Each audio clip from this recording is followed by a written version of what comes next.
I feel like this is a very dark topic, which is why I'm wearing yellow, but I feel like it's a very necessary topic, and that's why I have to talk about it. Now, before I even get into the topic, let me add the disclaimer that I am not condoning attempting suicide by any means in this video. So if you are experiencing suicidal thoughts, right now, I need you to call the suicide hotline. This video is talking about the positive things that came out of my suicide attempt and how I took that dark place in my life and turned it around into something good. So I do not want anyone to mistake that for me condoning attempting suicide. Please don't do that. My hope is that my story gives you the wisdom of my experience without you having to go out and actually gain that experience for yourself. So if you are emotionally unstable right now, please save this video for a later date when you are more stable so that you can truly receive this information and hopefully so that you can grow from your suicidal thoughts and tendencies that you're having without actually having to attempt. But if you feel like you are in a good place, please continue on because I would love to share this experience and this wisdom with you. Rising gods and goddesses, my name is Nia Love, aka Love the Hope Dealer, and I am a life coach / life influencer. And the sole purpose of this channel is to discuss this life experience and adulting so that we can cultivate healthy relationships and a healthy mindset so that we can create the life that we desire and the people that we desire to be. If you would like to connect with me on other social media channels, you can find me at by Nia Love on Twitter, Facebook, Instagram, and TikTok. If you would like to book a one-on-one session with me or shop my merch, including Manifested Period, then you can head over to lovethehopedealer.com. All right, let's dive into the topic. So if you are new here and this is your first time meeting me, first of all, welcome. But I would like to give you a little information so that you can make the timeline make sense and also so you can know where I am in my life currently. I am 24 years old and I have been in the influencing game for about 2 to 3 years. However, I have been on my journey as a mental health advocate since I was 18 years old. So the story of my suicide attempt dates back to when I was 18 years old. I was a freshman in college. So that means that I am literally a month away upon my 6-year anniversary from that day when my life completely changed. And it is amazing to see where I am now because 18-year-old me would have never, ever thought that I would be here now. And now at 24 years old, I can confidently say that I am out of my 10-year-long depression and that I have conquered my anxiety disorder, which used to plague me literally every day. I was having anxiety attacks every day. I'm not saying that I don't have anxiety attacks every now and again. I have them maybe once or twice a year, but that is amazing compared to where I was 6 years ago. And I can also confidently say that my suicidal thoughts are gone after dealing with them ever since I was in middle school. I can also say that my journey with self-harm has come to a stop. I stopped harming myself around sophomore year of college. I still have urges every now and again. However, I have not done it since. I say all that to say that this journey has been a very fulfilling one because I have overcome all of the things that were plaguing me in my life. Even though it's still a work in progress, it has only been 6 years compared to the 10 years that I was actually in it. And to be here smiling in front of you saying that I am a happy person and meaning it from deep within my heart is a goal that I never thought that I would ever achieve in this lifetime. So I am so grateful, and I say that to say that you have the potential as well. So I am living proof that it is possible and that you have the potential as well to overcome whatever you are going through currently, whether it be mental health issues or abuse going on in your household or in your relationship.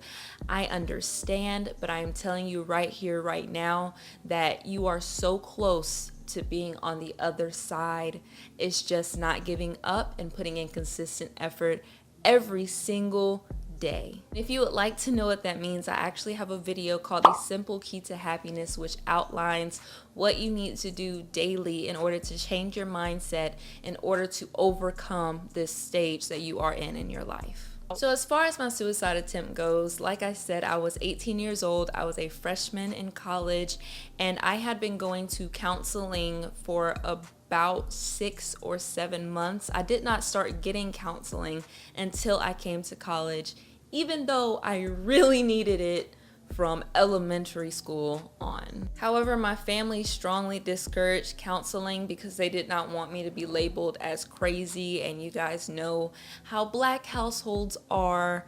You know, mental health isn't a thing, or at least that's the way that it used to be in the older generation. So while I was in counseling, they encouraged me to take medication, and I've said this before and I'll say it again. I personally am completely against taking medicine for mental health disorders. I am really big into holistic health and holistic healing, so medicines just aren't my thing. Back then, I did try to take medicine for my depression and my anxiety because it was strongly encouraged by my counselor, and I was at a place in my life where I was desperate to try anything to help me manage these thoughts. So at the time, I was on Lexapro. I don't remember the exact dosage. They kept upping my dosage.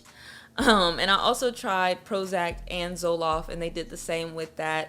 Another reason why I'm completely against taking medication for mental illnesses, because they were guessing when it came to me. It was more like a trial and error thing, and that truly impacted my life. Again, if medicine works for you and medicine is your cup of tea, go for it. I'm just letting you know that that's not me. So anytime that I talk about healing, I'm never going to be talking about a certain medication. I'm going to be talking about actionable steps that we can take or mindsets that we can adopt in order to heal. But anyway, I was on Lexapro, which made me even more suicidal and even more depressed and anxious than I was normally. It was almost like this numb feeling of who cares about life. One day I was just sitting on campus, and it was a beautiful day. Like, it was in May, everybody was outside, like sitting on the green space or whatever, walking around, riding bikes, and I was supposed to go to class, but I think I just skipped class that day. Like, I talked to a few people, smiled, waved, sat down and had a whole conversation with somebody. And then when that person got up and left, a little voice in my head just said, "Hey, you know that medicine you got in your backpack? Take all of it." So I did. Like I said, Lexapro made me very, very numb to everything. So it was kind of like, oh, well, I guess I'll die, and that's cool, I guess. I was just super nonchalant about it, and that is what made it so scary. About an hour passes, and I end up meeting my boyfriend at the time on campus. And while we were talking, like, I started to feel a little faint and start blacking out a little bit. And he was a little concerned, and I was like, oh yeah, I took some pills earlier. And he started freaking out like he should have, and made me go to my counselor at the counseling center. So when I get to the counselor, I am having a whole conversation with this lady. And then at the end of the session, I'm like, oh yeah, and I took some medication. And she looked at me like I was crazy and was like, you know I have to call the ambulance, right? But she ends up calling the ambulance, and I'm in the ambulance on the way to the hospital.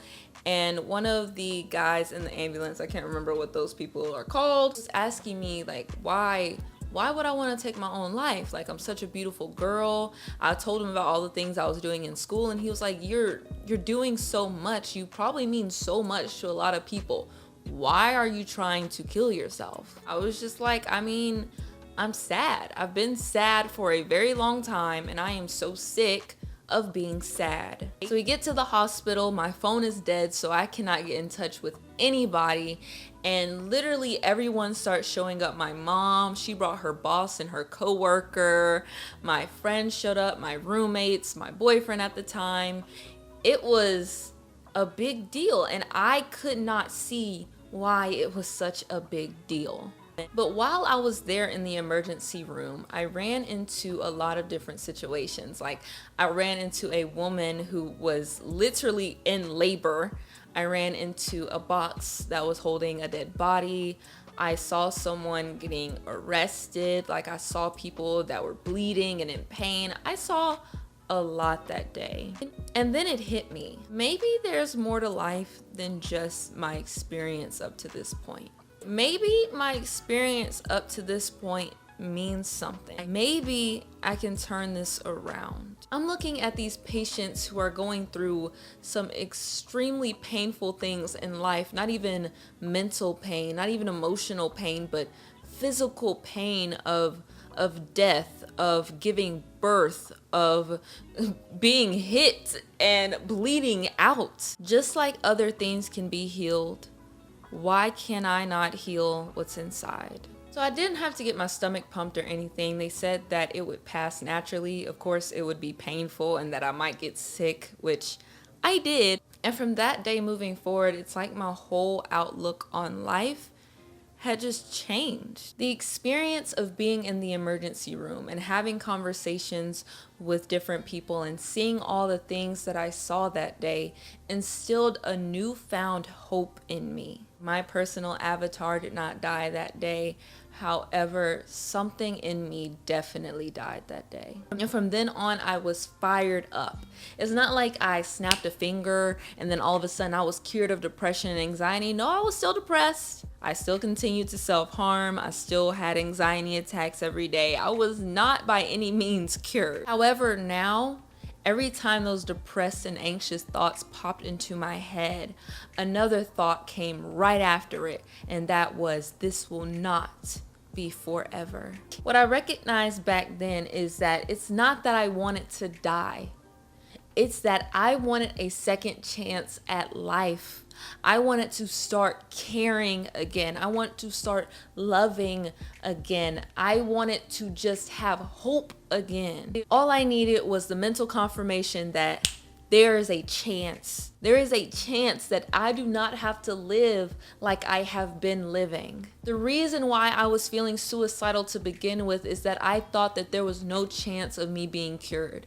I thought that there was no way for me to heal from what I was going through. I thought that I was going to have to deal with depression, anxiety for the rest of my life. That day, a little voice told me, no, you don't. No, you don't.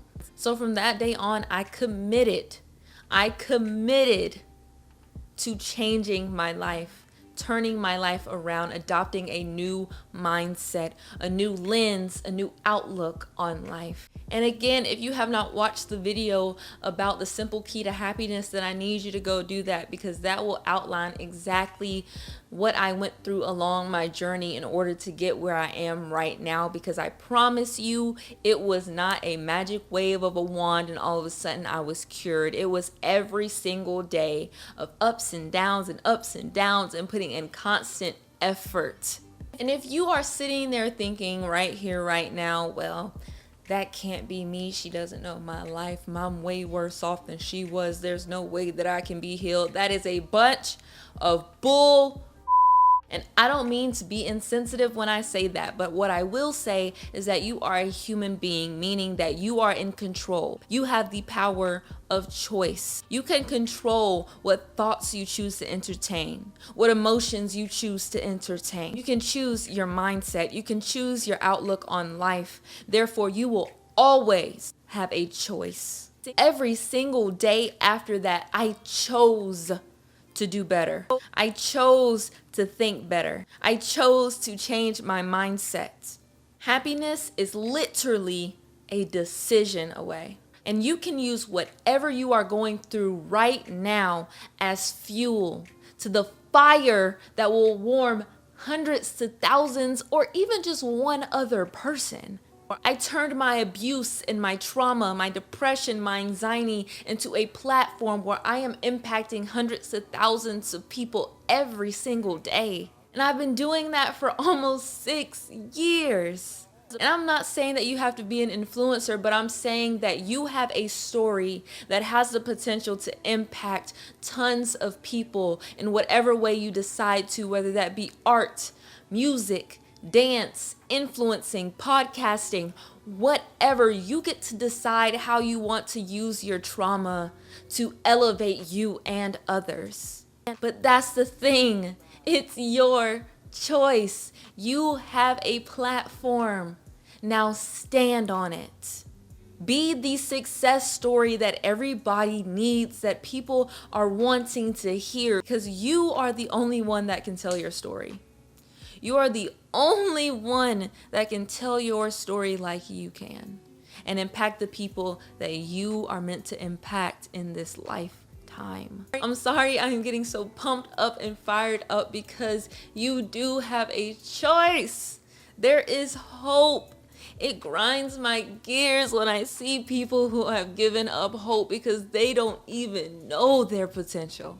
They don't even know their purpose, and that they have so much of it, they don't even understand their value. There's so much that you can do and so much that you can learn if you just keep living. And that's the main thing that my suicide attempt taught me. And that's that as long as I am alive, there will always be hope. As long as I'm breathing, I can keep fighting. And as long as I'm fighting, there's a chance. So if you didn't get anything else from this video, I need you to understand that there is hope, because happiness is literally a decision away.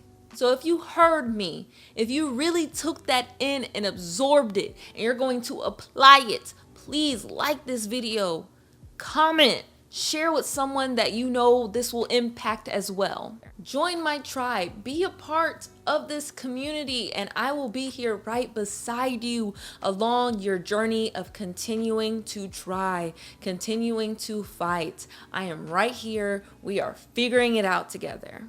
Okay, I need to calm down. Whew. Okay, I love you.